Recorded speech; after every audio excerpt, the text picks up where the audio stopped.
The archaeological understanding of the past based on artifacts is a fairly recent thing that scholars do. But how do people in the past understand their past? I want to bring in another kind of evidence, which is text.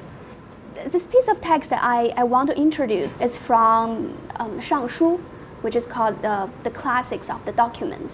One of the very important pieces in Confucian learning that was generally believed as depicting what happened in the early civilization. I want to read a few lines from the beginning to let you see how people in the past understand what happened in the antiquity. 尧典曰：若击鼓地尧，曰放勋，亲民文思安安。允公克让，光备四表，格于天下。克明俊德，以亲九族。九族祭牧，平章百姓，百姓昭明，协和万邦。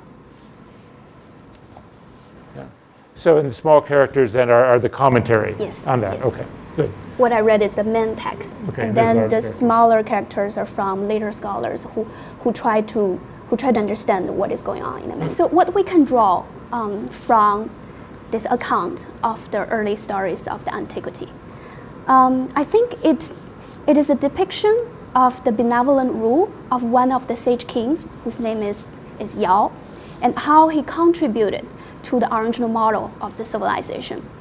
It has account of a human figure, and it talks about the public institutions that this human figure Yao created, and third, the certain values and the virtues that embodied in this leader and the deeds of this leader. So I think the above mentioned elements about the civilizations that this text talks about is very important. It means a lot to later people to understand not only the core values and the conditions that made the civilization magnificent and long-lasting, but also what kind of contemporary political norms that we should stick to. From a perspective of modern scholars, I think it's very interesting to see that there is no agreement on when this piece was written and why this piece was written. It was Qing scholars later on who gave the fullest account of why many pieces in that version of Shangshu are actually not at all the authentic record of history. But still, they saw it as a later historiography of something that really happened in the past. So this piece we might not take the face value of this piece, but still, there's something that it talked about might have really happened. There's certain truths in it. But some more radical challenge came later in 20th century. For instance, Gu Jiegang, they started to tell people that perhaps this piece doesn't really have any historical truth in it.